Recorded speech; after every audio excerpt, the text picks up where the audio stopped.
no, let's try it. Let's do it. Here we go. Right here, right here, right here.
Hello America and curling fans in Canada and Newfoundland.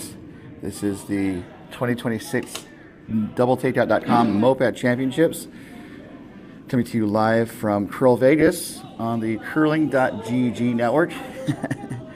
We have an opening draw between Team Tanner playing the Yellow Rocks from Oval Curling of Utah, taking on the Vegas Whiners with the Red Rocks, and they're from CurlVegas, of course, and Wine Country out of Sacramento, Roseville area.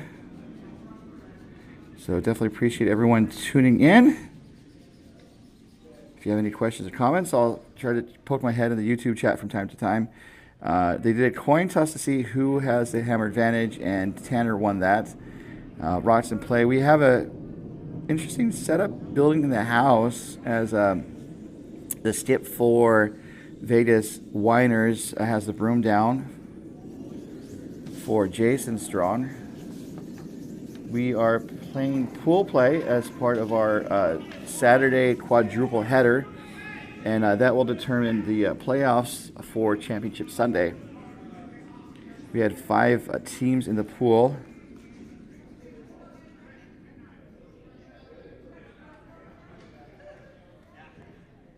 And sorry, 5 teams per pool for 15 total teams. Just trying to make some adjustments on the fly. Some of the cameras are a little goofy. I'll make sure to fix those when I can. Just to apologize right now. As we have Ryan Tanner get in the hat for Team Tanner. This is a family that curls out of the Oval Curling Club of Salt Lake City, Utah. My usual disclaimer, I do curl out of the Oval. I've played with and against these players before, but I don't let that influence how I broadcast for MoPac. So, and if you have any concerns, let me know, and I'll do my best to make adjustments as needed. That's a good rule of thumb for a lot of stuff.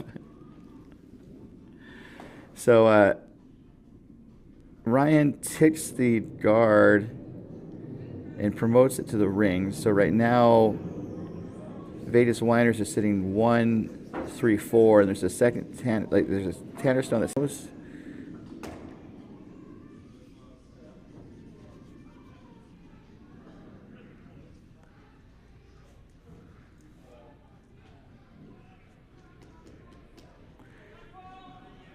And sheet 2, our feature stream, we have Vegas Winers taking on Team Tanner.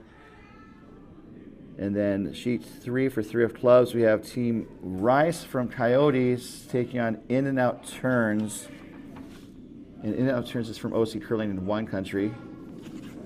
And then the 4th game on the ice is Orange Coyote, as we have Bob Constable deliver his stone. Looking to move some granite, it looks like.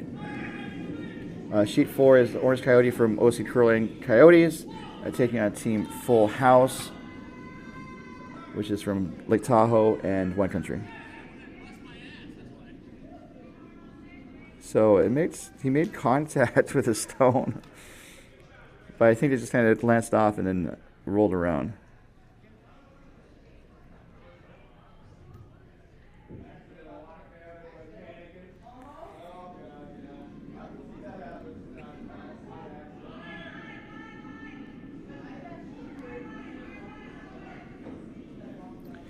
So for Team Tanner, we have Kendra Castleton delivering. A little slide out wide. Teams are based on, well, teams sign up if they have players with 5 years of experience or less, and so you have varying levels of experience. These teams are fairly evenly matched just in base of years of experience. Oh, this is coming back, which is looking pretty nice. And that's something they might be able to use later. That's something that also Vegas Winers can use. So Team Tanner is the younger team in terms of experience with 16 years, but Vegas Winers is right behind, or right next to them with 17 years of experience.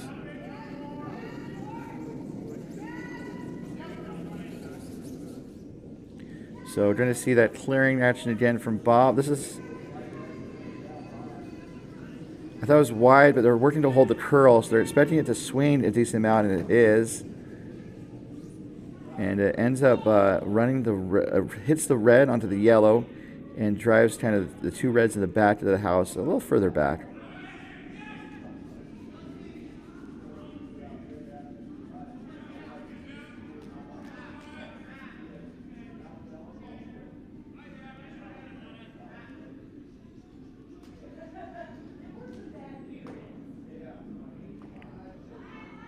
So Tanner has the broom down for a draw.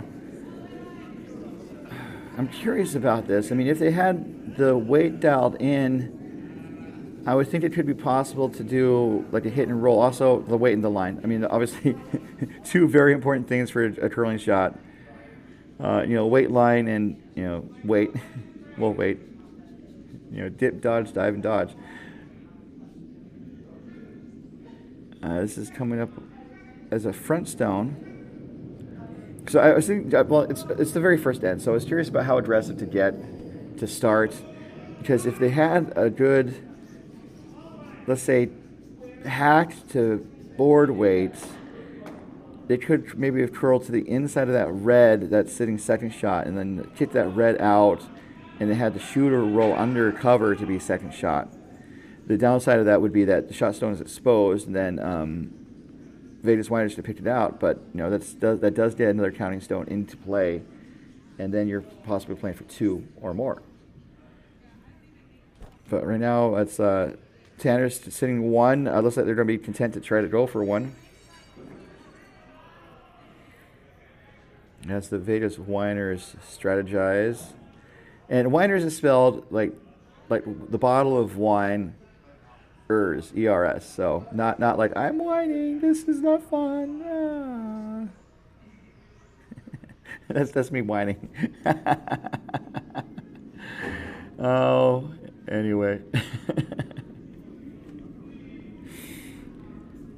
Looks like they're going to try the draw and then tap the red on the yellow as Kim Strong gets into the hatch. She's also the ice technician for CurlVegas, so she's pulling double duty this event, helping to run the ice and curling and skipping, so it's triple duty really. I guess a slight positive is that she's not sweeping a ton of stones at skip, but it's stressful to be a skip, just like that song from The Lion King. Oh, this one is straight to be king. 13-10, so the weight's a little high. It's not coming back, but it looks like it might get into a fairly decent position. So 13-10, that's kind of roughly T weight to start. We saw it yesterday that the ice starts slow and then speeds up to what I would consider to be a standard, a good standard dedicated ice speed at like 14.5 seconds, maybe faster. And of course, we're timing between the hog lines, timing between the middle of the sheet, and that's what skips usually do, because they are able to take the long view. If you are a sweeper, you need a more immediate feedback, and so most sweepers, I say most, they usually time between the delivery back line and the delivery hog line to get a split time that way, because like once the person throwing the stone lets go of the stone, they need to be able to jump on it and sweep right away, but they also want as much information as they can, so they do back line to hog line. Some people do T line to hog line, but it's a little harder to get decent measurements. So that's 391, and so that will probably translate to about, I would say, that 1350 that we were talking about for the T line, but that's it's slowing down. It may have gotten into a slow spot or something. All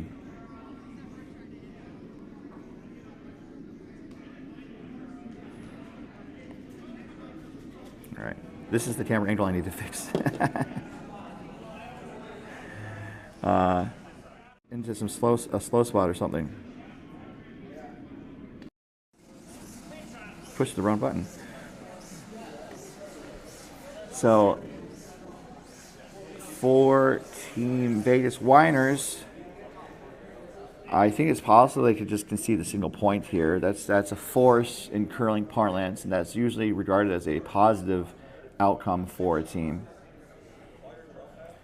For Team Tanner, I think they would like to try to get a second point, but the question is, how do they get that second point? I could think a possibility is that kind of where there's that red just near the 10 o'clock, the number 10 in this safe dial. They could, hit the outside of the red onto the yellow, and then maybe promote that yellow to the forefoot, and that might be the safest attempt to get a second point, because this is the first end. You don't want to go all in. You are often weighing the risk-reward factors, and so the risk is giving up a lot of points early in the game. The reward is, maybe getting 2, and so you have to decide, is it really worth it or not? So the shot for Vegas Whiners is, I think they were thinking that maybe Tanner would take the left side of the sheet, so they're kind of blocking the raise there. And I didn't really like the raise just because the danger of yellow into red onto yellow was really high. And going on the right side, so you can see that Tanner's kind of on the right side to start. Let's see if they stay there. They're looking at the raise on that side. I just think, again, the risk reward. You're sitting 1. You don't want to disrupt that 1, especially considering how many reds are around that stone. So Tanner is looking at, I think, well, they're almost a draw, but I don't think they can get to the button with a draw. He could be throwing it away, which is also a possibility. You kind of weigh the risk reward, and there's not a reward worth the risk, so you just throw the stone away. That happens a couple times.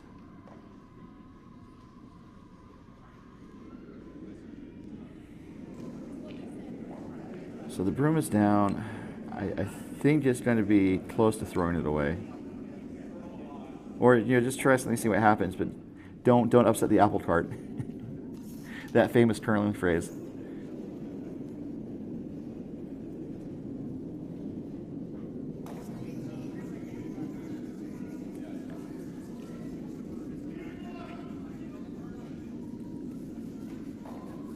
So just a bit wide. It's coming back okay. but it's not really going to upset the apple cart. There's that phrase again, the phrase that pays. So it's a single point for Team Tanner. And again, I just, looking at the situation, not worth risking that single point for a second. But I thought there was a good chance of maybe that raise. But we will see what happens with the second end, which will start pretty much as soon as they clear the rocks. This is a bonspiel, so we don't do the minute timeout like we do for playdowns.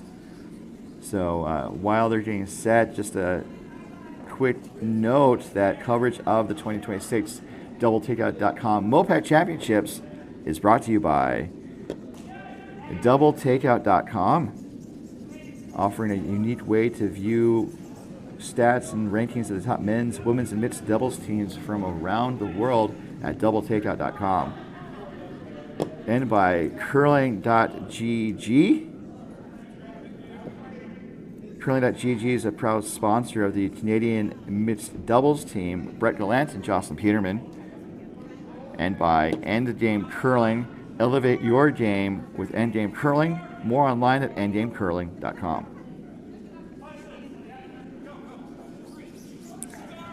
So rocks in play. We are underway here in the second end of 8 ends of regulation. Although these games are not timed. The hard window, I guess, is the window for the draw. So we ring a bell at about an hour 35. I just say a minute 35. This is the fastest game ever. An hour 35, and once the bell rings, they will finish. They can finish the end they're playing and play one more within 8 ends. And then we also have kind of worksheets on the ice to say you need to be within this time frame, and if you're not, and it looks like you're way behind, well, we have some steps to encourage you to to get back to speed. The first is a warning to both teams. The second is a warning to the apparently offending team. And the third one is we're going to start timing individual rocks for that team. And they have like 40 seconds or 45 seconds to deliver the stone. And then if they don't do it within that time, we pull the rock. So we've done the warning once or twice as far as I know, and that's all we've had to do. And that was last year, not this year. We haven't done it yet, or? I did it once. Oh, today or last night? Yes, last night. Okay. So we did one warning.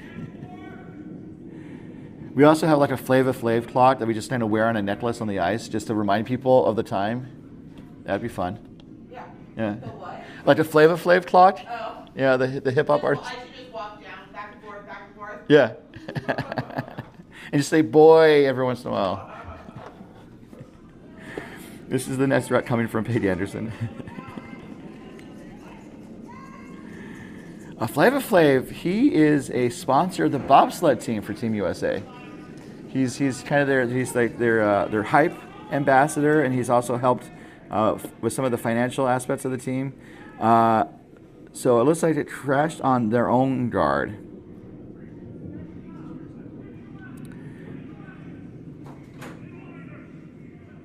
So right now, after the lead rocks, we have 1 tenor yellow in the house. And then we have 3 guards, 2 corners for Vegas whiners, and 1 tenor guard that's not on the center line. We are playing the no-tick rule, which is an expansion of the free guard zone that people might be more familiar with. And as we see Ryan Tanner's first shot, looking to draw, I think put up a front stone.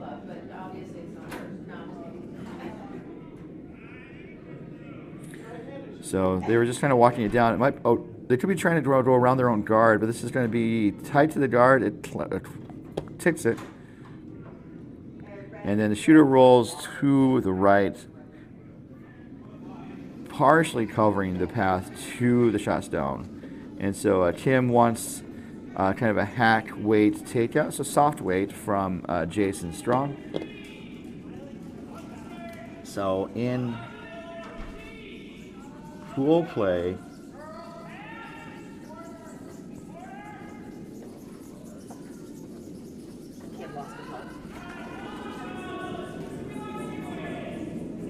So you see Bob sweep it right out of hand, looking to hold the line. It looks like it's going to be close, so it's past the guard. And it's going to make contact with the yellow shot stone. The yellow shot stone is going to go bye-bye. Bye-bye.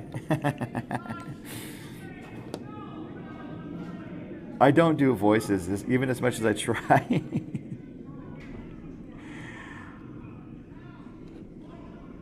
All right, Ryan Tanner's that shot.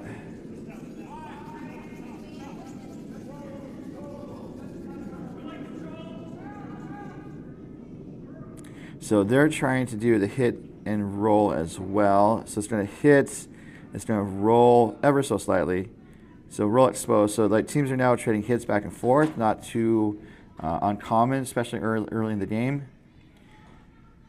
As Jason gets set for Vegas Winers, just to let you guys know that coverage of this end is being brought to you by doubletakeout.com. Throughout the competitive curling season, proprietor Ken Pomeroy updates the site after competitive events to create a unique ranking system of the top men's, women's, and mixed doubles teams from around the world. You can see how these top teams stack. Oh, this is going to be on the guard. Little pinball action there.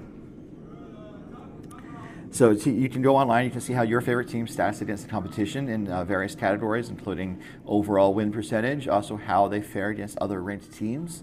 And you also rank teams based on their country of origin. So for example, for Team Canada, you can see how world number 1 Rachel Homan stats up against Einerson, or Laws and all the rest at doubletakeout.com. So that slight miss from Jason and Vegas Winers allows Kendra a chance to put up another front stone. They could also be a little aggressive and tap or draw around the guard. So they have a couple options. So this is looking like to draw around the guard. They want to get it buried. I think they don't want it like right next to the other yellow to set up a double necessarily.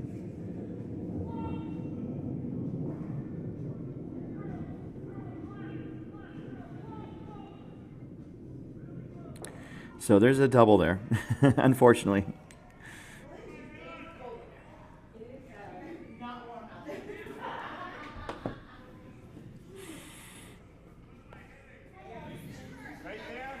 So they want to do the out turn counterclockwise rotation. Hit that left stone first and then roll back onto the right rock. As Bob Kunstler gets set with the stick delivery. This event is an open bonspiel, so you can have teams of any gender, any mixture of genders. You can also have stick deliverers, and we can also have a wheelchair delivery. We don't have one of the event this year. This is going to get one of them, and it rolls over the other yellow, and the shoe is going to roll to the edge of the sheet and hang on. So that could be brought into play later in the end.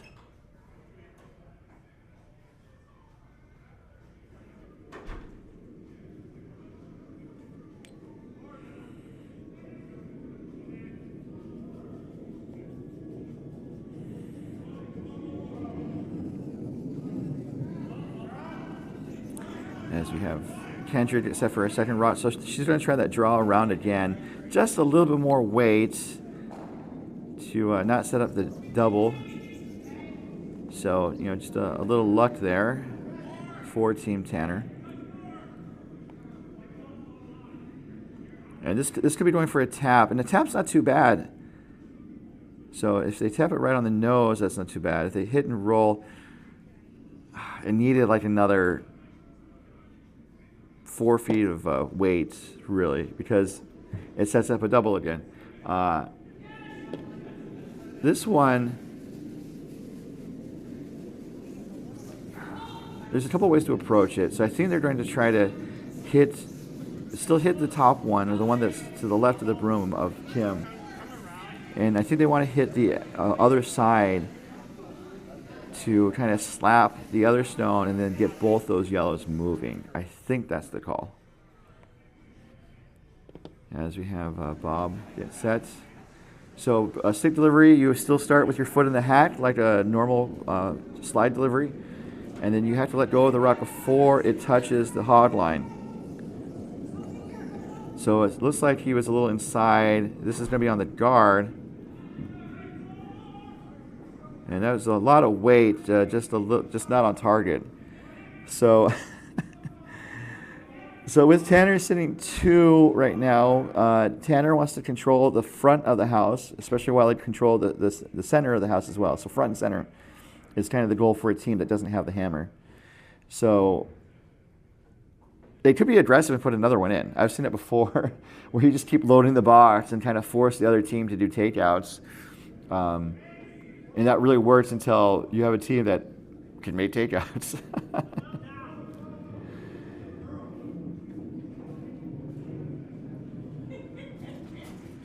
So I think it was Jason that wanted me to let you guys know that for Vegas Whiners, they played last night, and I'm going to double check this before I say it because I don't want to be wrong.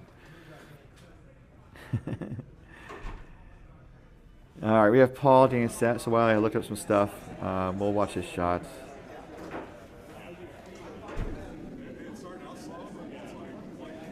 Looking for a front stone. They could go in. Like I said, keep loading the box. That would be a fun way to do stuff.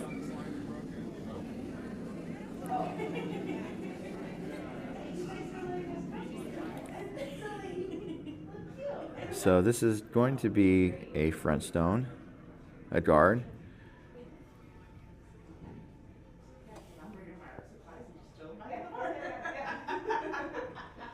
It was, though, I will say it was pretty busy last night. Yeah. Yeah, we had a lot of people staying. Yeah.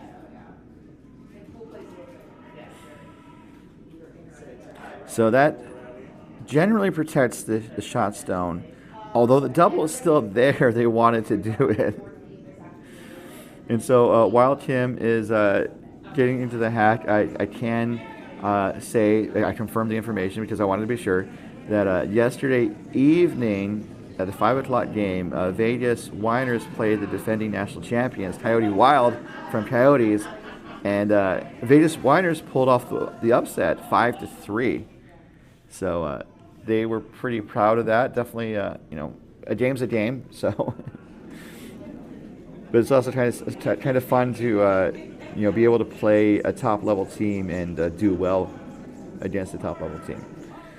5-3 also is a very competitive game as well, which is nice. This is over curling. Could tap the front stone up, which it does. So, not what Vegas Whiners wanted, I don't think. And so, Vegas Whiners still has to draw to the forefoot for a single point. So definitely, like, the force is on, barring a weird circumstance. It looks like they are looking to maybe draw a tap. That looks like it looks like an okay call. I mean, a draw tap would be okay because it would definitely make sure that if they execute properly, it would raise that yellow on the forefoot towards the button well under cover. Downside is you might tap it open. Also, if you put a stone close to that yellow, it could set up a double. But then it's hard to see Vegas Whiners getting one there, though. So I guess after talking it over, I think that it's a good play. I mean, they could also try to draw the right side, but if they miss, well, ideally you could maybe just put a front stone or a guard on that right side. But I think you want to steal. So if you want to steal, I think this side, attacking the left side, is the best way to go. After talking it over with the committee, we have Paul Tanner with his last. No hammer for Team Tanner this end.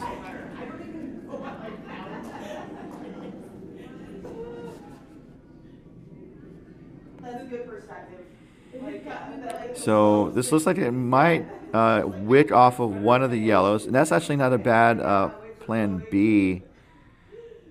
So it very much protects that shot stone on the left. And by wicking one of the front stones on the center line, it kind of spreads out the protection, making that draw a little harder. Although to score the point, all Vegas Winders needs to do is be close to full forefoot, which is not impossible. It's a lot trickier after that shot, though. But you can see that that tanner yellow is just barely biting the forefoot.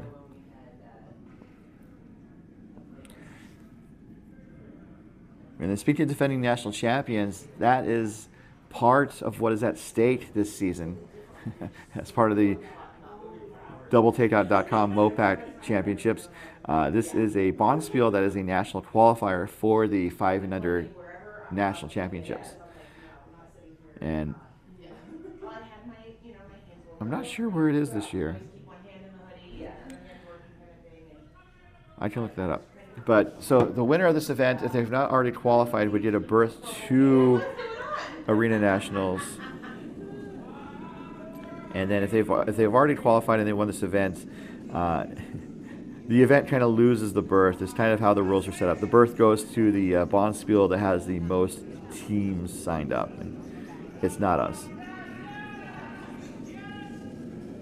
So Arena Nationals, not Arena Nationals. CurlVegas hosted Arena Nationals last year, which is awesome. So Tim's Rock is underway, and looking to draw, I think, to try to minimize the counters. But this is coming up a little light as Bob comes out to help sweep. It's going to outcount 1, it's going to outcount 2, and 3, actually. So it outcounted 3 yellows. So let's to be a steal of 1. So not a bad outcome for Team Vegas Winders. Sorry, I had to remember the team name for a second. They were facing 4 and they cut it down to just 1. So not a bad outcome.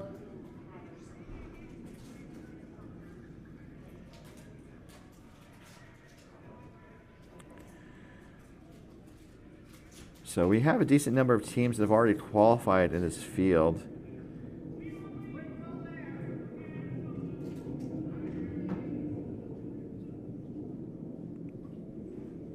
Huh.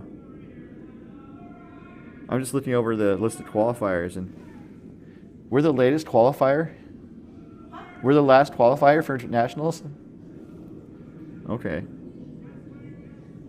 As I was looking at the list, and we're like the 13th, and oh. Oh, okay. That's weird. Sorry, guys.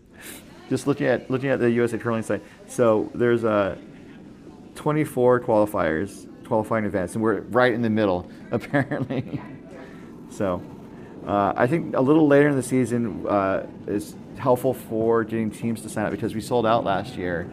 And we had just a handful of fewer teams this season. As we have Paige get set for her first rock to this end.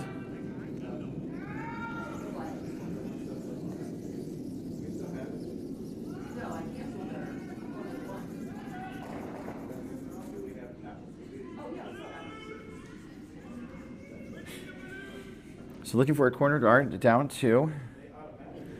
Yes, yeah, but I also went in and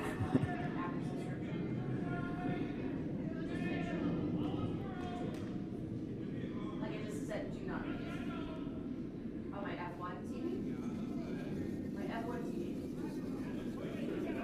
Yes. So I still went. We see Jen Tanner deliver her next rock. The lead stone's coming up here with Jen and Pig.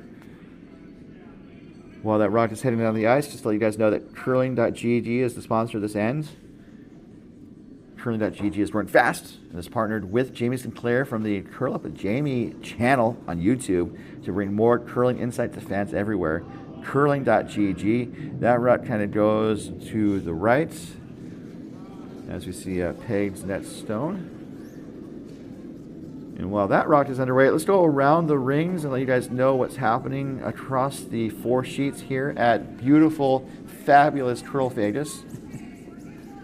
On sheet A, sheet 1 for Ace of Spades, team complete sheet show from Oval Curling of Utah opened up the scoring with a 2-point end to convert the hammer. Team Bushkoff from Milwaukee was held to a single in the second end, so the score is 2-1. Complete sheet show over Bushkoff. Sheet 2 for a pair of hearts. 2 of hearts. 2 of hearts. We have Team Tanner being forced to a single in the first end and then stole the second end with a single. They're up 2-0 over the Vegas Whiners. On sheet 3, Team Rice from Coyote stole 3 in the first end over Team In-N-Out Turns from OC Curling in One Country. And then it looks like they stole another 2 in the second end, so they're curling up 5-0. And then on sheet 4, we have Orange Coyote, the team that won the event here at the regional 500 last season. They stole the first end. And then looks like they're starting their third end, so I haven't seen the score posted, but they're up. Orange Coyote's up 1-0 over Full House. Orange Coyote is from Coyotes in Orange County Curling, go figure. And then Full House is from Lake Tahoe Epic Curling and One Country. And you can find all of those scores on bondspieler.com, as well as links to the games, the video streams for the games. So we have our feature sheet on the MoPac YouTube channel, and then CurlVegas is streaming the other sheets with static cameras. If you've watched curling before, you've seen both presentations. And that's at bondspieler.com.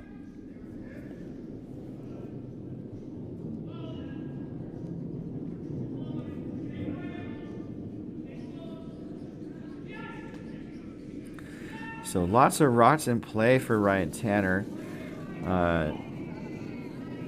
At least 2 of those are Vegas Whiners, and one of those reds might go away with a Ryan Tanner's net stone. This is gonna maybe nose. No, it peels. A pretty good shot. The shooter goes away. So Tanner is shot, and Vegas Whiners has 1 right next to it. So these that red in the back could be brought into play pretty easily with Jason's net stone.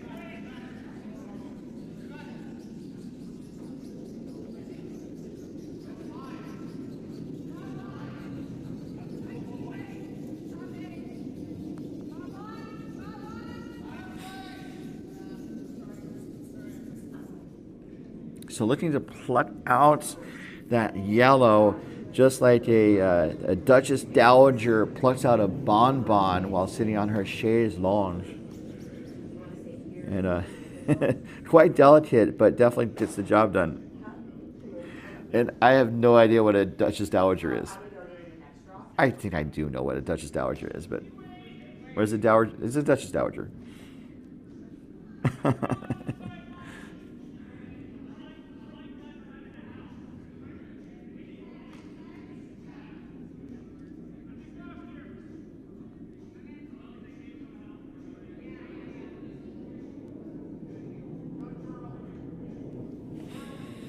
As we see Kendra's net struck, throwing some weights, maybe looking for a double takeout. And double takeout is not just the name of our sponsor. It's just a single takeout. And the shooter's going to roll away. We have something called the double takeout balloons. It's a contest that we play during the draws. And basically, if you remove 2 opponents' stones from the house, not necessarily the scoring position, the sheet of play, just from scoring, you win the double takeout balloons. And if you are holding onto those balloons at the end of a draw or a round of games, then you win a round of beverages for your team and a buddy team. So every team has a buddy, at this event, and so you're kind of rooting for your buddy to also get the double takeout balloons because everyone wins. But to be more technically precise, 2 teams win. And to be even more precise, we have an odd number of teams in the field, so one team doesn't have a buddy, so we buddy them up with the volunteers, which is like having your mom at prom, but it worked out last night.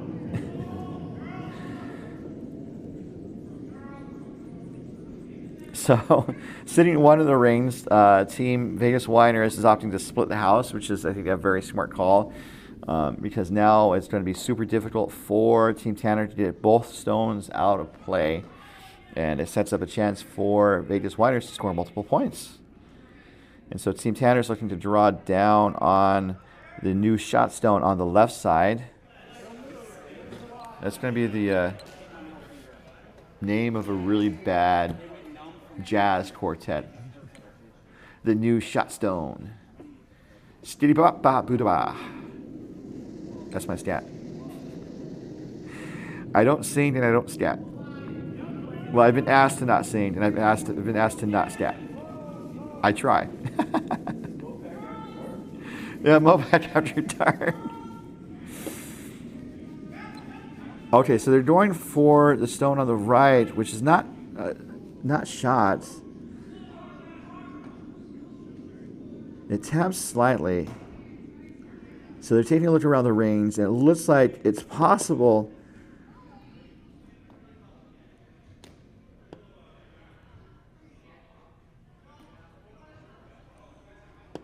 I think the one on the right, the one on the left is shot stone, the Vegas Winers. So going for a draw shot here. Kendrew's is 1375. Let's time Bob's to see how this one goes. He's doing the counterclockwise out-turn rotation. And I haven't done the explanation yet, but this is coming up a little lighter. 1510, so this is going to be a guard or top of the house. So it's pretty close, though. Just about 4 feet away from what Kim wanted. So in-turn, out-turn was named based on how your elbow rotates to an extent when you rotate the handle on release. So if you're going counterclockwise, and if you're a righty, you can do it right now. You can twist your arm counterclockwise, and you can see that your elbow goes out. And then if you want to go clockwise, you feel your elbow kind of rotate in. So in turn, out turn, and that's just kind of a parlance that we use as a shorthand on the rotation of the rock. Although once you add left-handed curlers into the mix, it's opposite for them. So we also kind of started standardizing saying clockwise or counterclockwise, just to kind of make it a little bit more accessible for people. And so I use both because it's fun to say.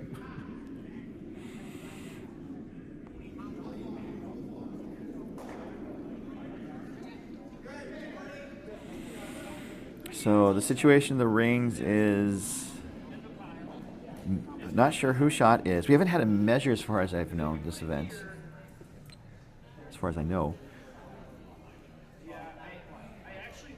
So we don't know who shot, but then we know that there's 2 reds in the rings, and we have 1 Tanner rock that's possibly scoring.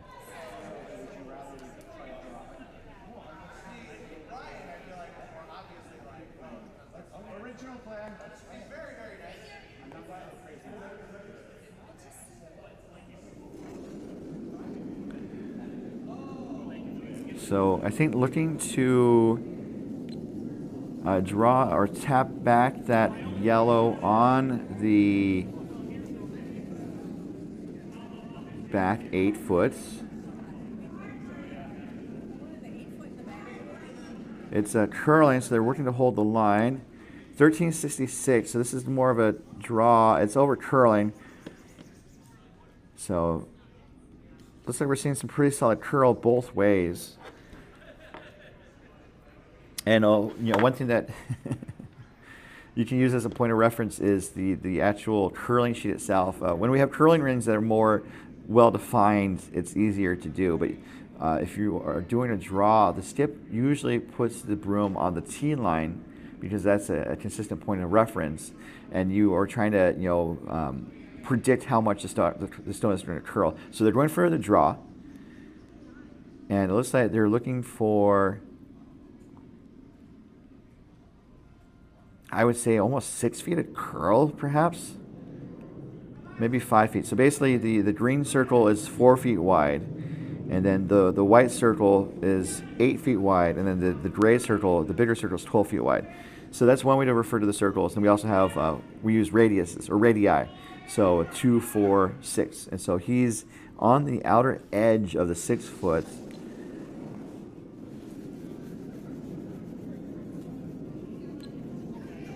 And I think they're looking for almost 6 feet of curl. Now, sweepers jump on that rock right out of hand. And so we can see the rock as it travels down the ice. And so Bob has gone to where he wants the rock to go. And it's going to scoot past, it whips off of the front stone. So they did see that much curl. Because it curled back to the center line, and then almost to like kind of where the edge of the green circle would go. So that's almost 6 feet of curl. That's really crazy. It does underscore that we've been on both sheets 2 and 3, and rocks tend to fall away or curl heavily from this sidewalk, this small walkway that stands between sheets 2 and 3. So pretty crazy. The situation in the house is also, as the kids say, pretty crazy. I don't know any kids.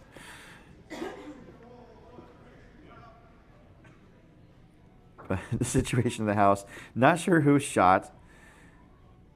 So it looks like they're going to try that draw tap again. Maybe a little bit more weight for Paul.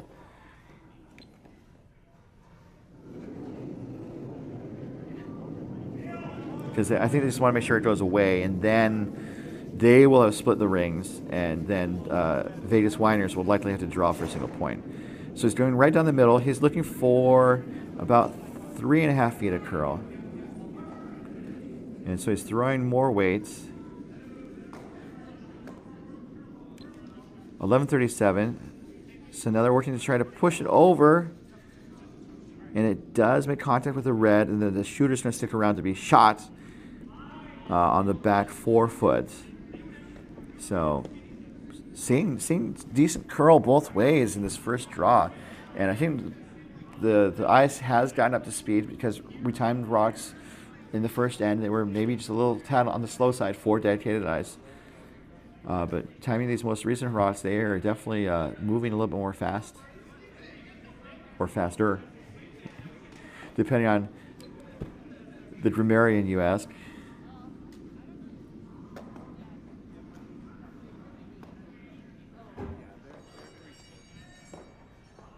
So if someone studies graham crackers, are they also a grammarian? That sounded bad. I'll take that back.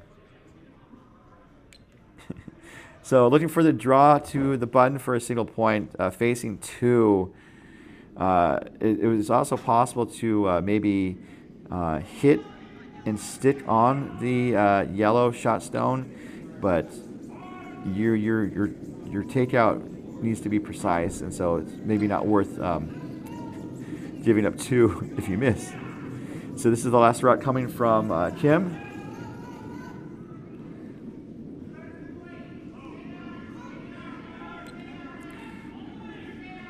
This is, you can see it swinging now towards the button. It needs to sit down as Paul jumps on it. It's going to go to the back 8 foot. It needs to stop down. It needs to stop. And it looks like it stopped maybe before the second stone.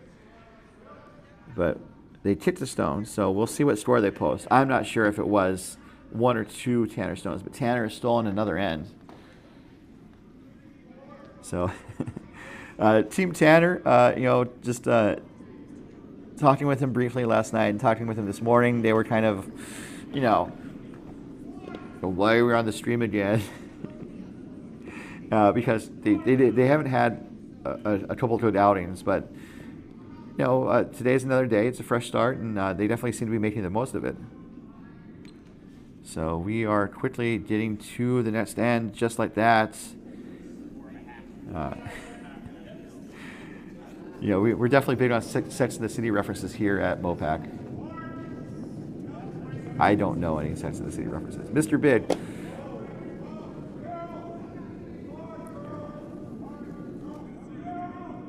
So this is the fourth end of a possible 8 ends of regulation, although, again, we note that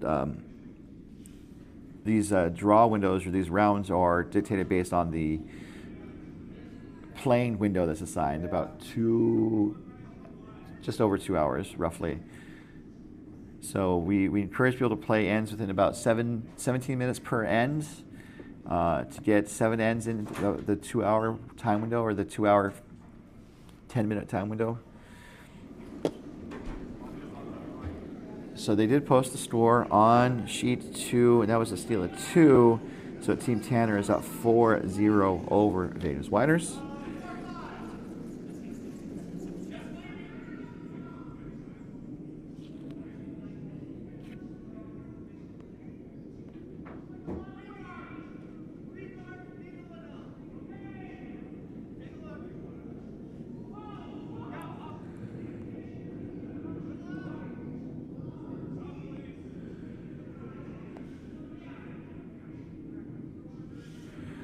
So we have 1 yellow in the rings, and we have a center guard that's on the center line, so that cannot be dislodged by the opposing team until after the 5th rock of the end.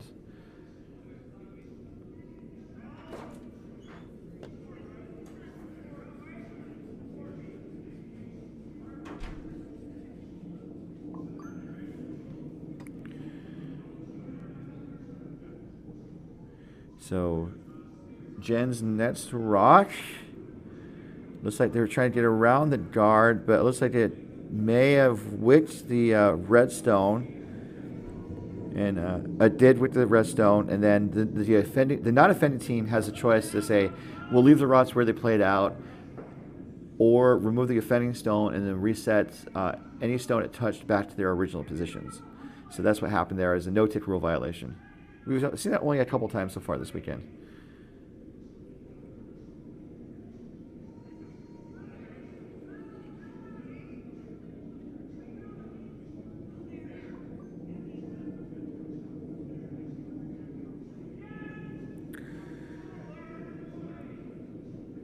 So this is a little wide. Looks like they were trying to put up a corner guard or settle in the rings.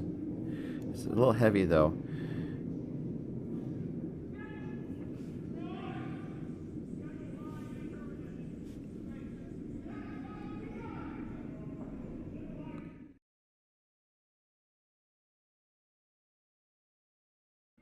Coverage of this end is being brought to you by Endgame Curling. Elevate your game with Endgame Curling. Reach the next level with Endgame's leading edge curling brooms and accessories. Endgame's 100% carbon fiber brooms feature either a 7.5 inch or 9 inch head. Endgame's no slip silicone grip sleeve gives you unparalleled connection to your broom. And Endgame's unique 3-piece travel handle makes traveling for curling easy. Learn more at endgamecurling.com. And so Tanner looks to put another rock in the rings and settles in the back 8 foot.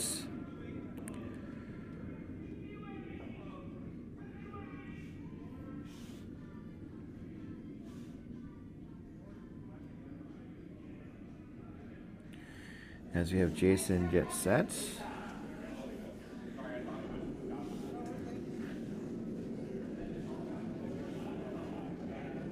We're going to look at the Wi-Fi for a moment, so there might be a hiccup in the connection. We'll see what happens.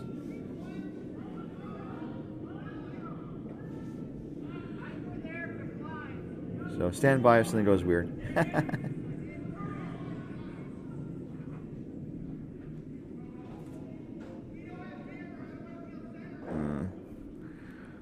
I don't know if I can.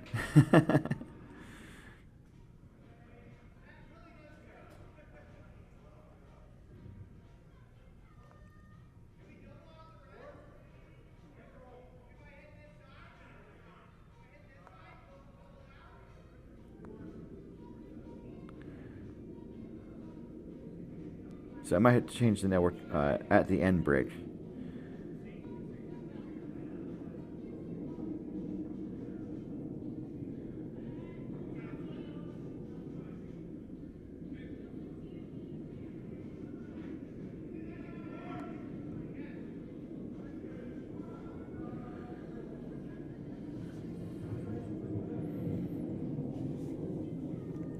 So Tanner puts another one in the rings.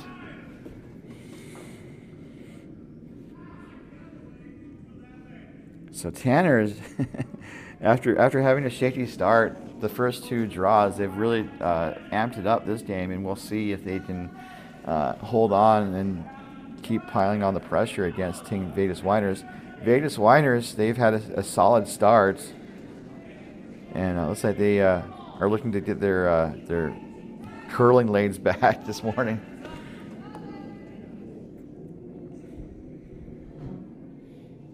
This is up weight as well, coming from Jason.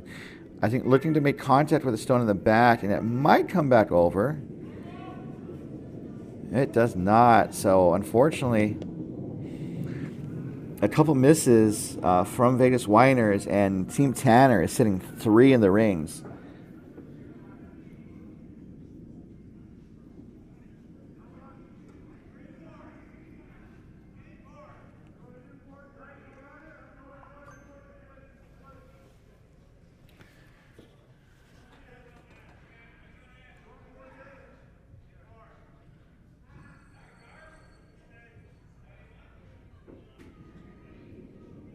Who's just right then? Oh, Grace, got it.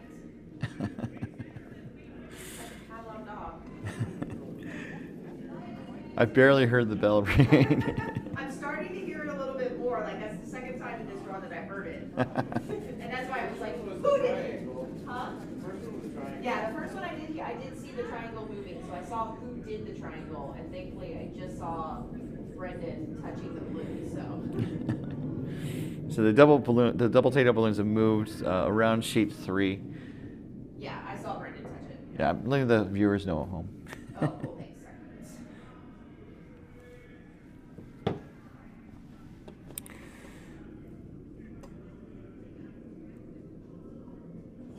So we have Bob's net stone.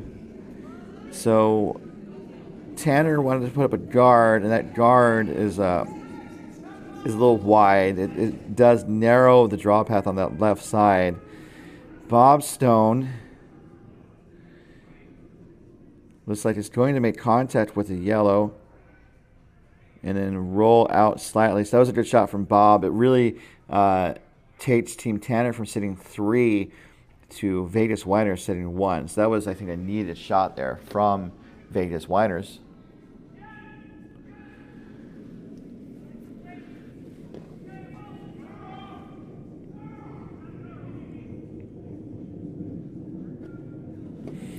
This is Kendra's last rock here in the 4th end.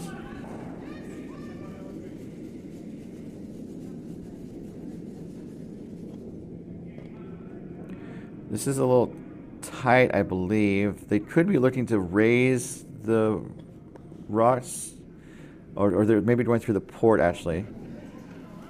So it's going through the port. Maybe it's a little heavy after all that sweeping, but it's going to settle in the back 8 foot under cover to be shot, I believe.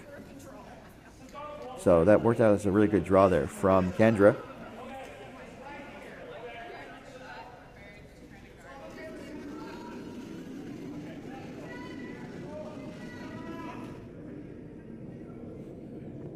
So looking for some control weight from Bob's second stone. I have a new stopwatch, so I'm having fun with it. The things I do to amuse myself. As you see, Bob gets set.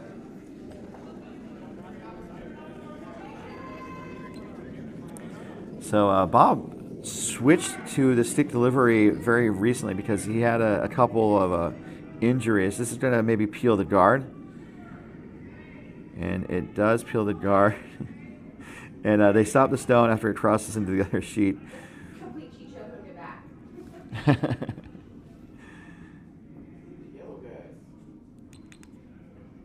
So that does end up promoting one of the reds into the rings. I think the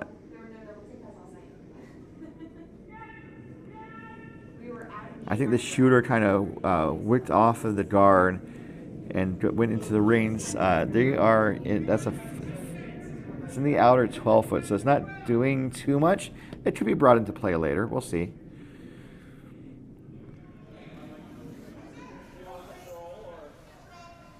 So also with the double takeout balloons moving around the sheet, that means that the house cannot win the double takeout balloons this game.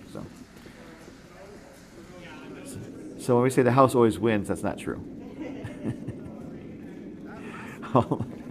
The house always wins when you're at the bar, maybe. Actually, wow. I won't continue that thought.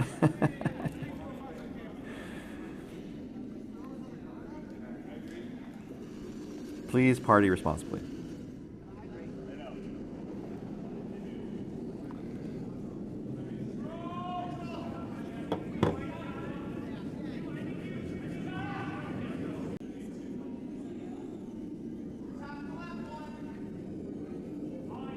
So looking for the draw, this is Tim Strawn's first.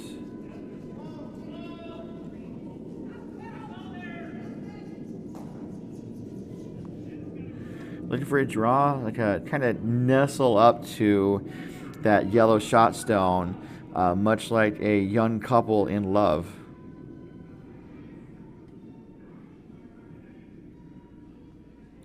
And it looks like it's going to get a slight tap and push it back. And so now red is sitting 1 for sure.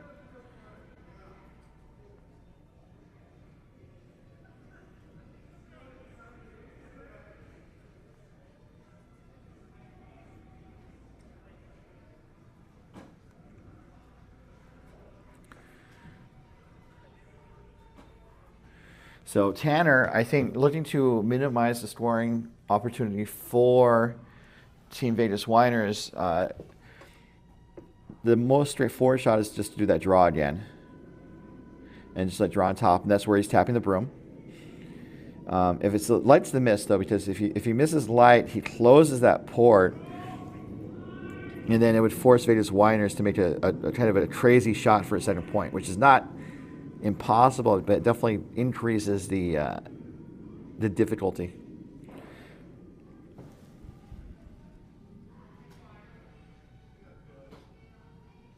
So the broom is down for Paul Tanner, his last rock in this fourth end. This game is going fairly well for Team Tanner. I don't believe in announcer jinxes. I say that joke. I mean, it's coincidence. But I also try not to make definitive declarations just to avoid, this team's never going to lose again. It's like, oh, they lost. So, but Paul Tanner, his rink is doing fairly well, curling out of the Oval Curling Club of Salt Lake City, Utah. And this is going to be a little heavy, and it's going to go through the rings out of play. So I take back everything I said about announcer jinxes.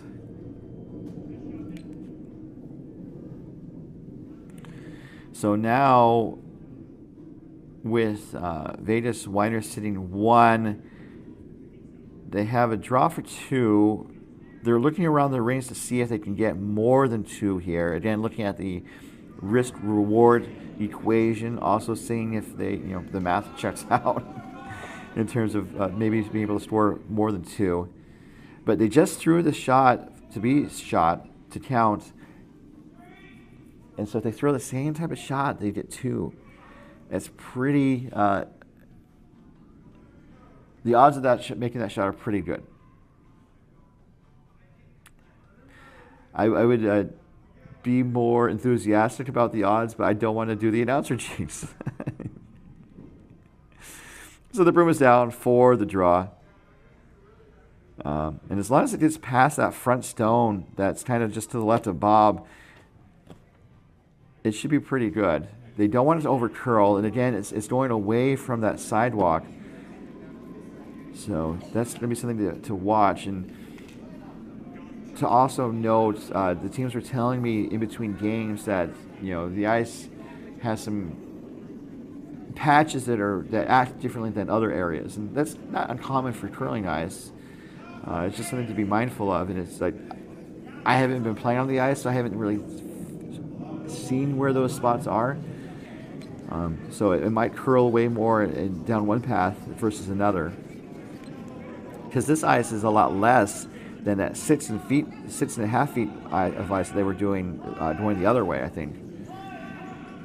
So sweeping on it, this is curling a bunch, and so they're maybe looking for a plan B to try to raise the red on the left here, but there's not enough energy on that stone, and it's trying to just curl to a stop right on the edge of the 12-foot. So just a single point for Team Tanner, for Vegas Winers, but they are on the board, and we're going to take a pause in the action as they get set for the next end. We're taking a pause to see if we can get the internet connection a little bit better. So we will be right back as we continue with our coverage of the 2026 DoubleTakeout.com MoPac Championships, coming to you live from CurlVegas, and we'll be right back. But it was a tough, I mean, it was so guarded. But like, no good was nothing, just about to get it.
Rocks in play. We are underway here in this fifth end, as Page's first stone slipped into the rings, and Tanner, I think, tried to draw around and does not get around. They are shot currently.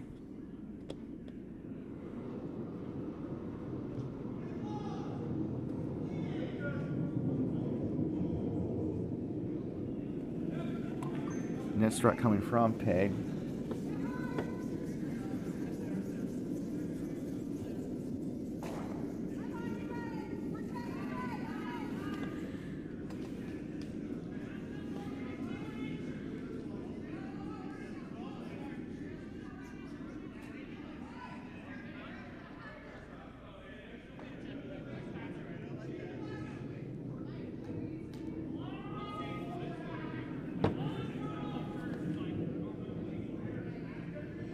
So that puts another stone in the rings for Jen Tanner. This is the Tanner team from Oval Curling of Utah. Oval Curling is my home club. But as I say throughout this event, I am here for MoPac, so I don't play favorites. As you see Jen's net stone. They are playing against Vegas Winers. Half the team comes from CurlVegas, the home club for this event, and the other half comes from Wine Country Curling from outside Sacramento, Roseville to be precise. And this rock is going to, I think, tap one of the reds up. Actually tap the red up into the back button. So it definitely moves rocks around. It does kind of change the angles. So that shot stone is accessible. Although, I think Tanner will probably like to take at least a stone or two to open things up a little further as the broom is down for, I think, a corner guard or drawing to the wings. Like going to split the house a bit, perhaps. You can see where Kim is holding the broom. That's where she thinks the stone is going to end up.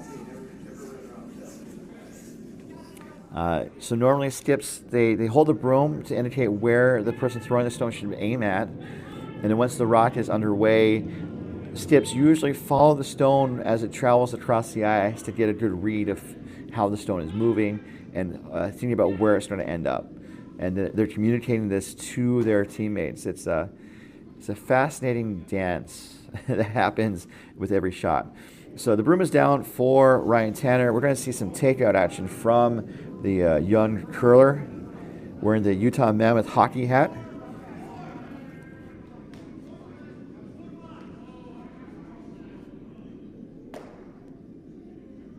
So it gets rid of one of the reds. That was close to a double. And oh, the balloons moved to 1. It looks like, and they're moving back to 4. We got crazy balloon pandemonium. Now it's going to in and out turn. Yeah. Nice. That's one. So it's it's kind of fun keeping track. Oh, it's going to 3, but yeah. Seeing where the balloons go is part of the fun of this event. As we have Jason deliver his next stone. Bob jumped on that rock to sweep it right out of hands.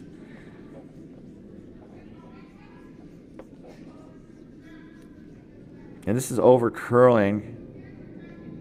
And it just kisses that yellow. So this is a dangerous situation for Vegas Whiners and an opportunity for Team Tanner. Because if they are able to raise that yellow onto the red, Team Tanner is sitting 4. So Paul's calling for hack weights as Ryan gets set. Talks it over a little bit. Now he's ready. Looking for hack weights. This is probably going to be about 12 seconds, hog to hog.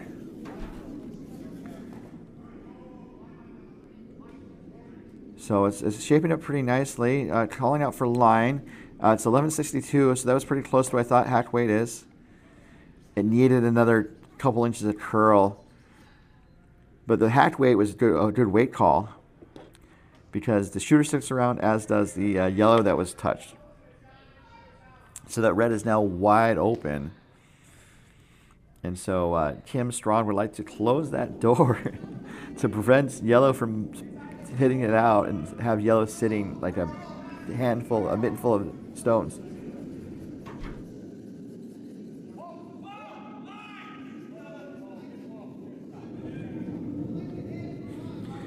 So this is Bob's rock, looking for a front stone guard. So this is probably going to be 14 to 15 seconds, I would guess. Got some weight on it. Maybe they're doing a hit and roll or something. 13:06. So they could be doing for a freeze. And it looks like it could be it's a tap. So sometimes a good offense is the best defense. I've heard that said once before. So the broom is down for the double takeout. And Kendra Castleton is in the hack.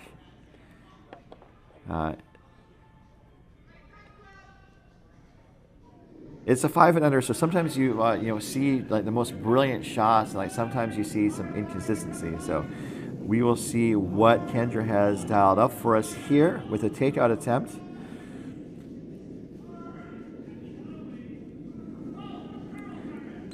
Looks like it's on the guard. And just kind of a little bit of a, oh shucks, not being able to get to those stones.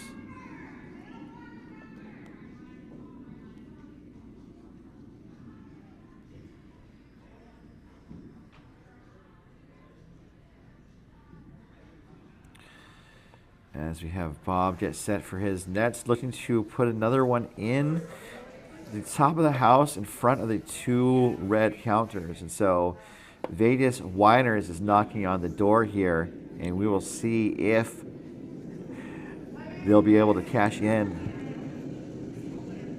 with a steal this end. So no sweep apparently. It looks a little up weight. 1328, so this is going to go into the pile. It doesn't actually go into the pile. It goes, oh, it just kisses that red shot stone. And so now Vegas Winers are sitting 3.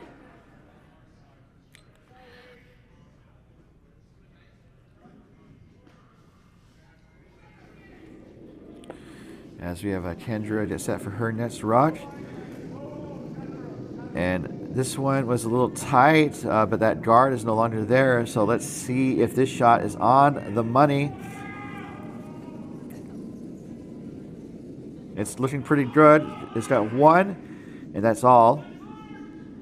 But it does change up the situation in the center of the house pretty nicely for Tanner.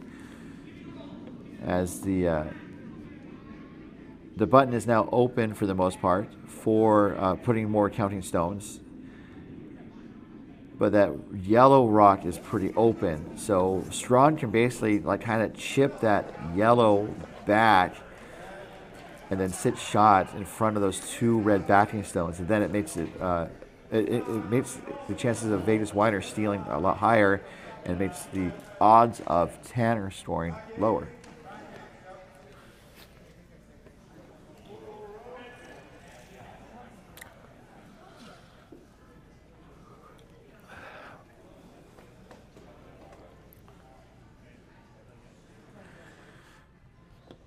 So looking, Bob had to switch out his delivery stick for a broom,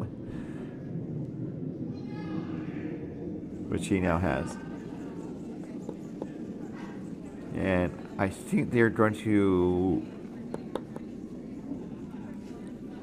for the draw tap. Just based on the broom, it's about, I just think it'd be just drawing. I like the tap though, because it would move that yellow back.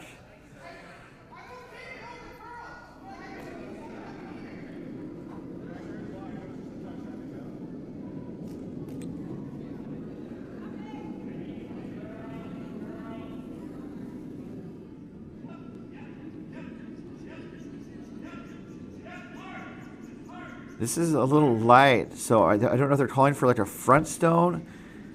1490 was the time as Bob comes out to help sweep, taking over for Peg. So interesting. Sorry for the tapping. I used to record interviews for my newspaper, and there's always like a politician that like likes to emphasize his or her point by tapping the table. And so when you're trying to like extract audio for a clip or anything, it's like, oh, what's this tapping sound? So I apologize for that. I'll do my best to not do it.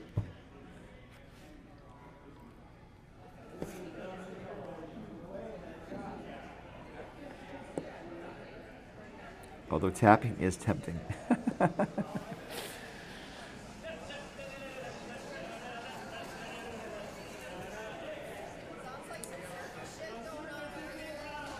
So right now, Tanner is sitting shot. They're looking to see how to get another rock counting in the rings. They're looking to draw on this left side, and I'm not quite sure if that is maybe the best approach, and I will explain. Because, right, so the easiest way to explain is that, the draw seems to be like it could work, but that red on the center line is always going to be an option for Strong. So my thought was, my thought, and this might not work either, is to freeze on the yellow shot stone. So that way you're sitting 2, and if you get to the inside of that yellow stone, running that red onto the yellow, where those 2 yellows doesn't get rid of them both, and you're still likely to be shot after that. So that's my thought. The reason I think it might not work is because red will still have the shot, I think. And also, I think the level of precision that you need is really high, and so the chances of promoting the red yourself are relatively high, and that might be why they're going for this outside out-turn rotation. So the line's looking pretty good. It needs to go for weights. It needs to go hard for weights. It's over curling now, so... Oh, okay. So it just ends up as a guard. So now they're looking at, I think, raising the red to the button, maybe kind of brushing aside the yellow, and then that red will be storing with red backing, so it's going to be really hard for Tanner to get that red out. That's kind of how I'm seeing things unfold. As Kim makes her way down the ice.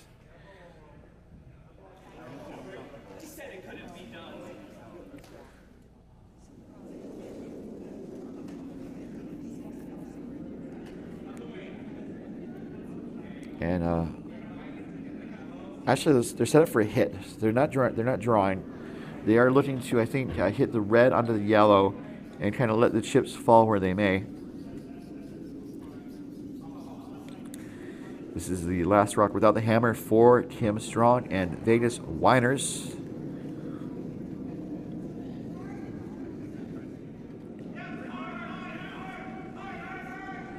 This is tight on the guard, actually.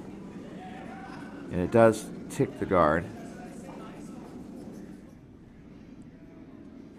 That was 11-13, so for the weight, that was probably control weight for takeout.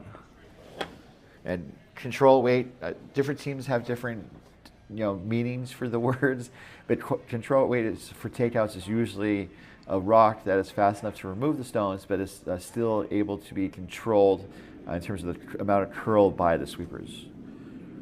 So that's control weight. So usually it's less weight than a normal takeout, but again, different teams use the word differently. So now they're going to try the draw again, which, I mean, it makes sense. They know the line now. They just need to have more weights. So, and also in terms of the risk reward, the risk is less going that side. So I can see that shot for Paul. This is the last rock to hammer coming for Team Tanner. Sitting 1, looking to bite the button for 2. Sweepers are just cleaning right now. Now they're on it a lot more. The weight looks a little light, actually. And it's curling pretty hard, 1387. So it's on the guard. It raises the guard to the top of the 12-foot where it stops harmlessly. And I'm pretty sure that's a score of 1, but we will see. Interesting conclusion to that end.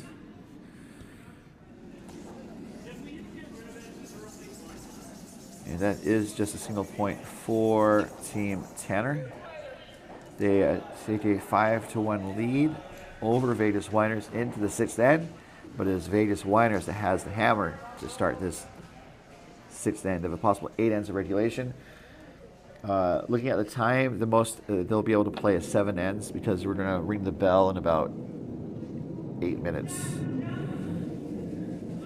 So ongoing coverage of the doubletakeout.com MoPac Championships are being brought to you by doubletakeout.com. Throughout the competitive curling season, Ken Pomeroy updates the blog kind of going over his insights and what he's found with his research about the top men's, women's, and mixed doubles teams. You can check that out at doubletakeout.com. And by curling.gg. Curling.gg just launched a new beta feature that lets you upload photos and recreate real curling scenarios. Check it out and give it a try at curling.gg. and by Endgame Curling. Elevate your game with Endgame Curling. Learn more at endgamecurling.com. Rocks and Play, we are underway. This is your host, Ryan Olson, with you as we are bringing you a pretty interesting opening draw here for our Saturday quadruple header.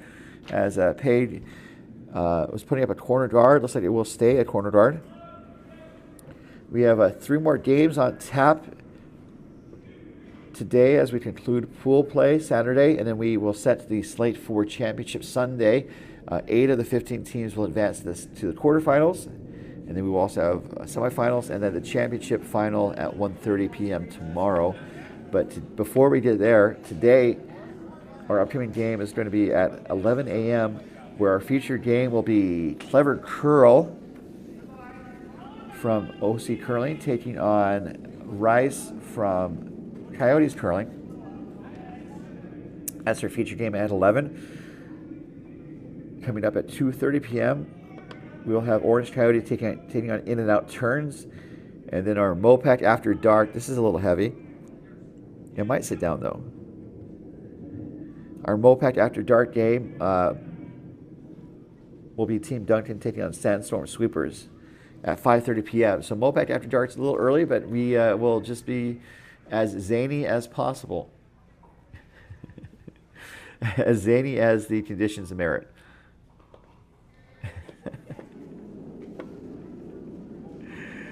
Because there's nothing better than refined zaniness.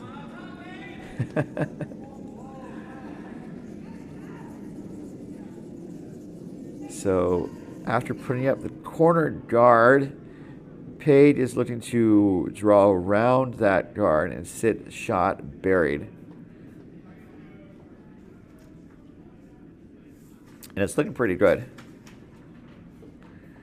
As it does get around the guard, let's look at the head-on view and see what Team Tanner faces. And that rock is fairly well buried. It can be drawn to, but it can't be taken out, especially with that guard in place. So Paul is calling for the draw down and sit on top of it, as we are to second stones, the second player stones.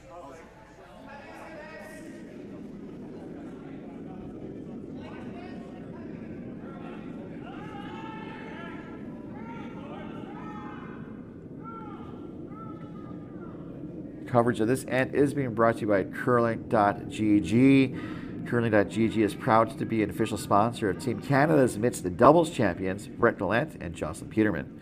This rock's a little heavy, unfortunately. It does wick off the red, and then the shooter's going to go out of play. Going around the rings, it's been a while since we've done that. So on sheet 1, complete sheet shows kind of taking complete control of the game. They opened up with 2 against Bushkoff, and then Bushkoff scored singles and it's 2 and 3. And then since then, complete sheet show scored 4 with a hammer in N4, and they stole 2 in the 5th. And so they're up 6-2. Sheet 2 is our feature game. You're watching it. Team Tanner up 5-1. And then on sheet number 3 for 3 of clubs, Team Rice is slowly grinding an extended lead. They're up 7-3 over In and Out Turns. Rice is from Coyotes, In and Out Turns from OC Curling and Wine Country. And then another game that's kind of with an extended lead, shall we say. Orange Coyote from Coyotes in Orange County. They're up 8-1 over Full House from Lake Tahoe, Epic Curling, and Wine Country. So all those scores are being posted to Bonspieler, as well as the links to the video streams for every sheet. And again, our thanks to CurlVegas for their streaming setup.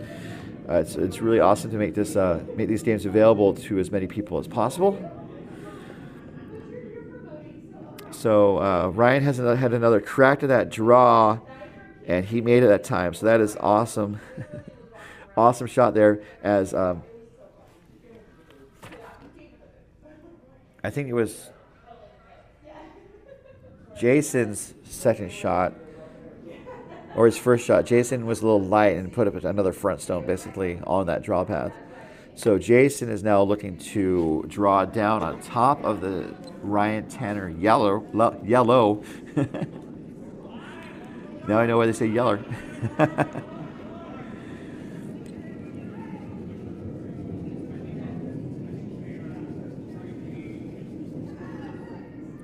So looking to draw around. So a little bit more weight this time.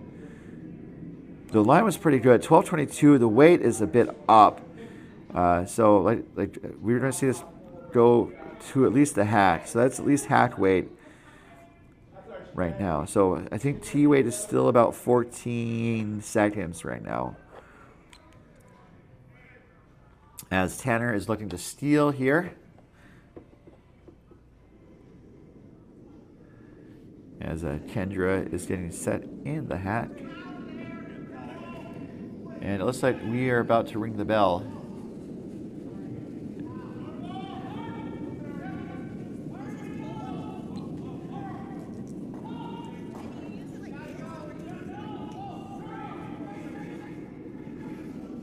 So you can see the head of the committee, or event committee, Katie, ringing the bell there. So teams can finish this end and play one more if they want to. Although we do ask that they play a minimum of 6 ends. So that rock was a little heavy, it goes out of play. So that's a tricky pass. So I think we're kind of seeing the power of drawing around that corner guard and being buried, because the window to get to that position is, I think, smaller than we think.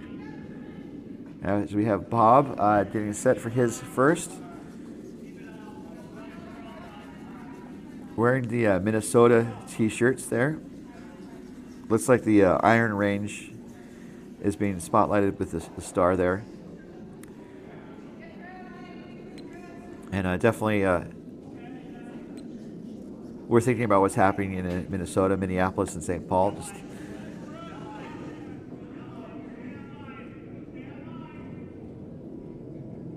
It's a very dramatic situation, very, it's not something that you want to see, basically. And we definitely, our thoughts go to everyone involved. And that's all I'll say about that.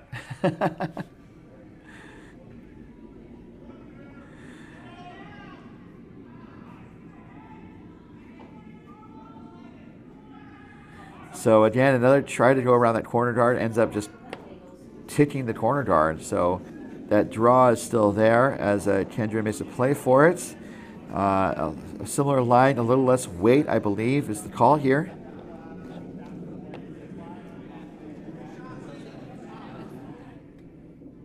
So the line is looking pretty good. Now 1479, so this will be about top of the house. Terrific. That was a great draw there from Kendra. A good response to being a little heavy with her first. Dramatic sound effects. Sorry. That's fine. It went right through both of those reds.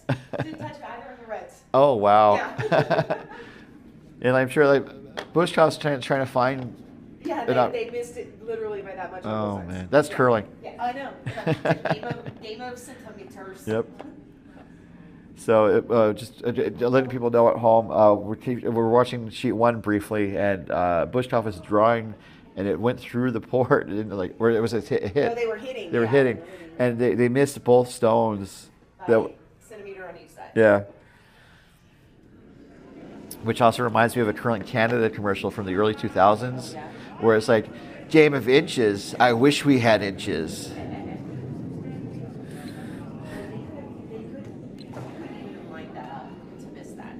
Yeah. That's why we play the game. That's why the game is so fun. Hobby of ours. So about 1378. This is going to go to the back of the house. Actually, sitting down right on the back forefoot. So that was a great draw there from Bob. That was his second shot. So we are now to the skip stones.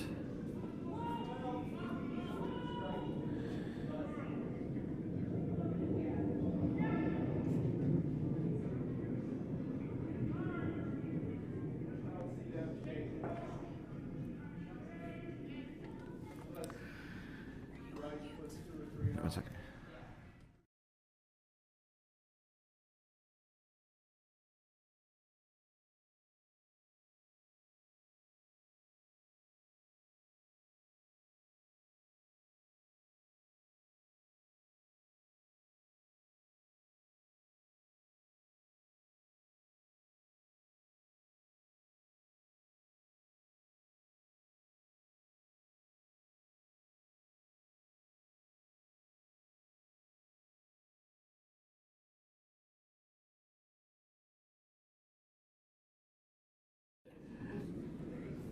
So we are to the skip stones, and we are seeing Ryan, I think, looking to draw on top of that really excellent draw from Bob.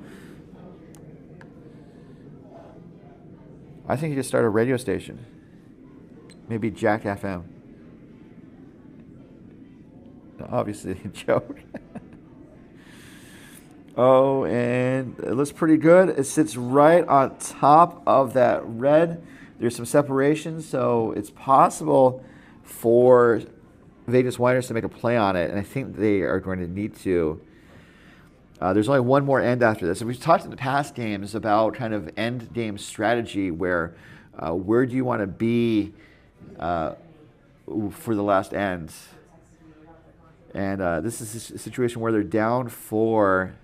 They have the hammer. They need to score here. They need to score 2 to stay alive, basically.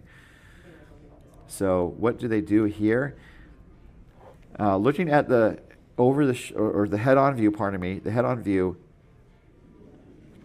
from here, I think they could maybe try to get to the inside of that yellow and tap that yellow out and then roll to the yellow on the outside. And that would be a way to bring more reds into play. It's a tricky shot, but again, this is endgame. The whole risk-reward calculation, this is time to do the math. And I think the math changes to where you need to do riskier shots for the reward. So my thought is to do a heavy draw to cross the face of the yellow shot stone, to tap that out. I think you need to do basically like back line weights. So while I was talking, just seeing what they're doing, I didn't see them point out other options, but they could have discussed another option. But I think that's what they got to do. That's the risk. But the reward is 2 or 3 points here, maybe more. Because if they're able to bring that back red into play, that would make it possible to score 3 or 4, barring a weird miss or something from Tanner. In the first in yesterday, I didn't ring the bell. That's the only part that I don't ring it in the first in. I mean, in the first draw.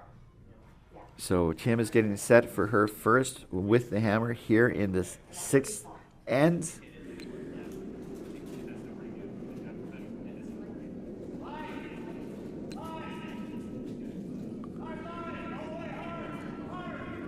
So calling hard for line.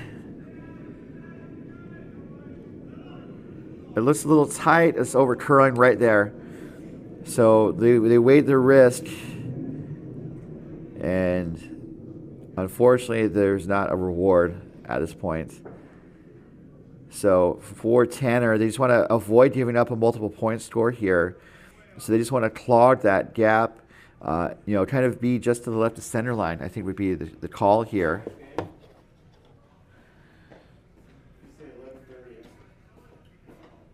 It's 11.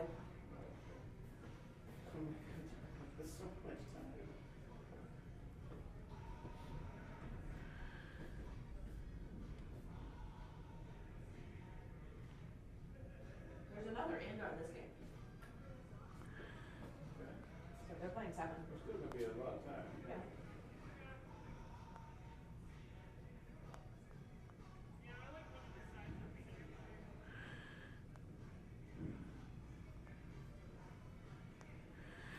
So looking to,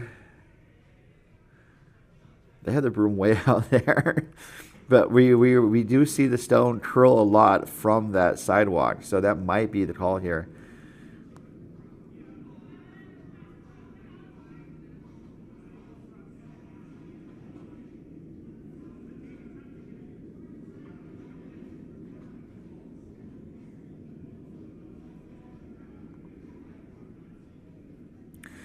So looking for a draw to guard the situation in the house to really force Vegas Winers to make a great shot. This is Paul Tanner with his last without the hammer here in this sixth end of a seven-end game.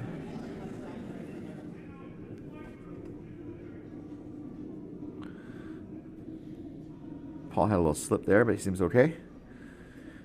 So looking for a lot of curl, and we are seeing a lot of curl, so we're working to push it over a little bit more. And I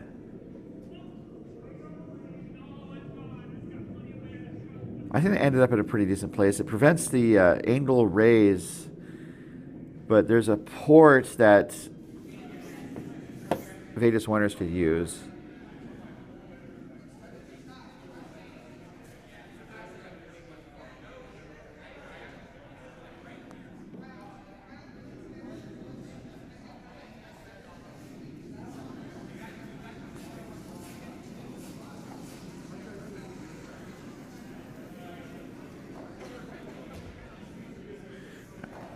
Just talking over text message about the internet connection. Hopefully the stream has been okay this draw.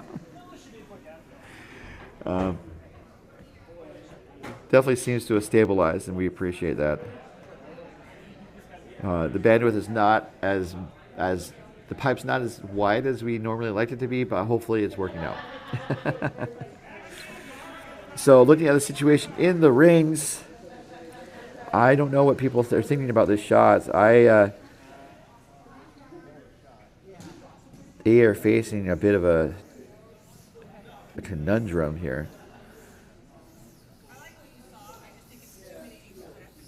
So it looks like they're going to try to go through the ports. And, you know, given how the rocks are curling, it's going to be a super tricky shot. But this is it for the game, really. I say that. I mean, there's up to one more end after this, but Vegas Winners really needs to score here to have a strong chance of scoring. I mean, of coming back to win.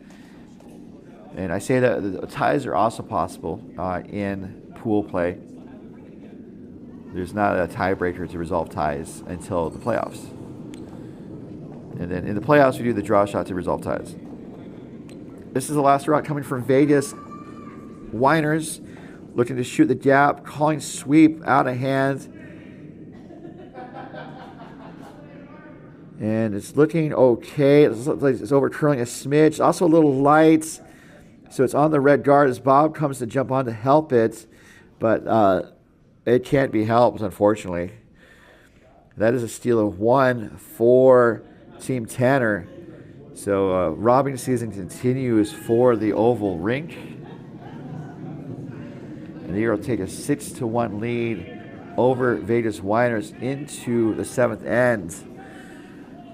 So we will see if we play on in just a moment as we continue with our coverage of the 2026 MoPac 5 and Under Bonspiel on the curling.gg network.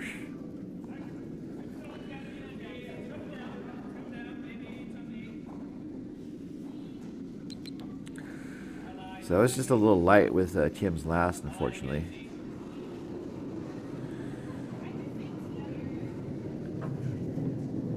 So while they get set up for this end, let's take a look at the pool standings, which are available at bonspieler.com. Every team plays 4 games, and so everyone plays 2 games today, apparently. And so Team Tanner, they're 0-2 right now. But with this win, they'll kind of jump toward the top of the pool. They won't be at the very top of the pool. And But every team has at least one loss or a tie in this pool. So this is a very competitive pool. And Tanner could jump into a possible playoff spot.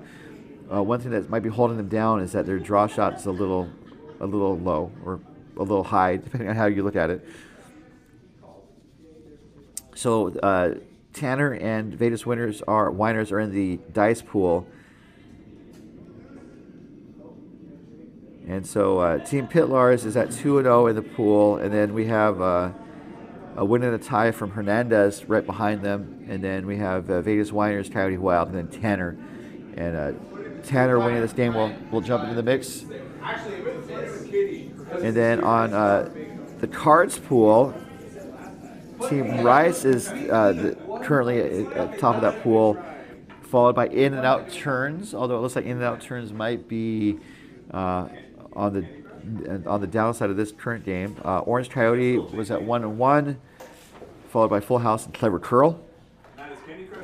And then the slots pool, pardon me, for slots. Team Duncan was at 2-0, followed by Complete Sheet Show, and then Sandstorm Sweepers, 4 Non-Blondes, and Bushkoff bring up the bottom of the table. So all those standings are at Bonspieler. The top 8 teams will advance to the Sunday semifinals and quarterfinals.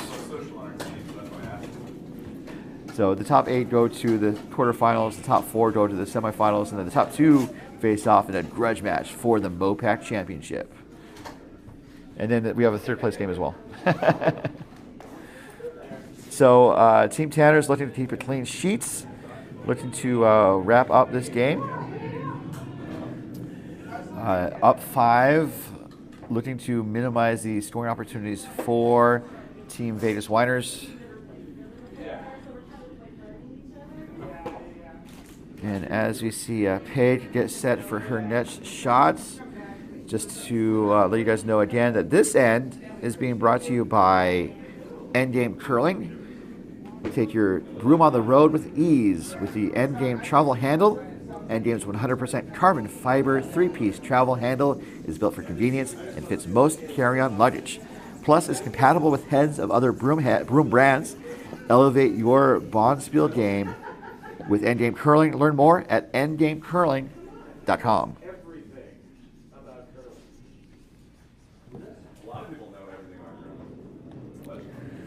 So it's also fun to see those Endgame travel handles at events. Those are definitely used by the curlers. I think I see maybe a travel handle in a broom bag right now. So.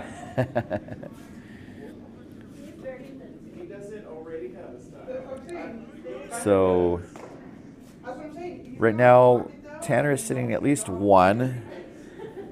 And it looks like, a little bit of a wobble there from Ryan Tanner out of the hatch, but he recovered.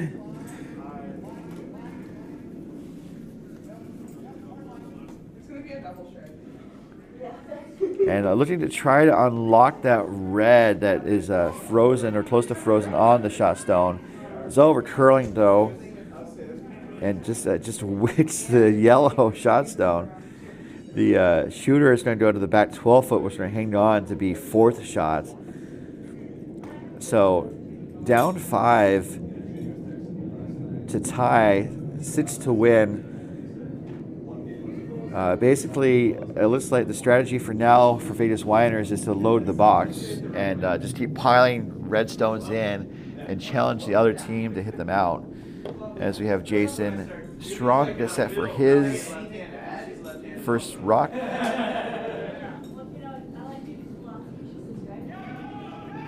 I think there's a second. I apologize.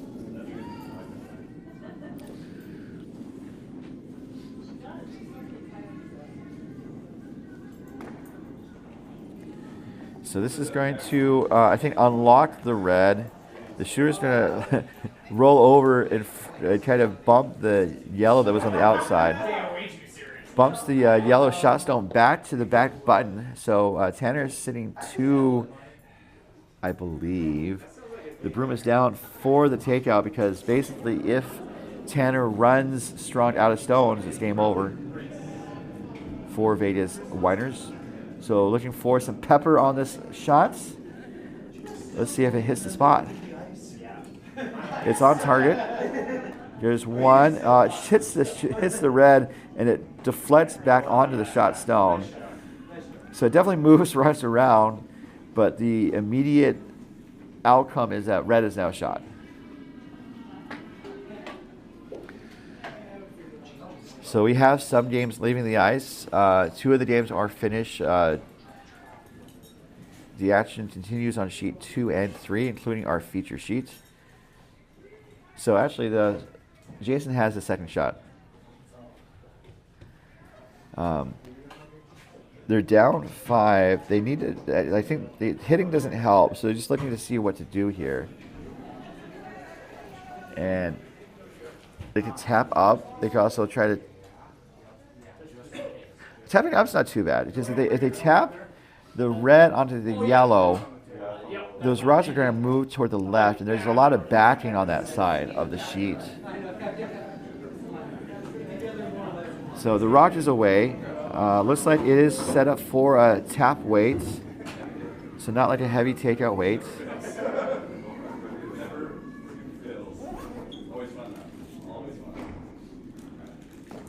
And as it comes down, it looks like the line's pretty good. It taps the red onto the yellow, so the yellow is exposed, and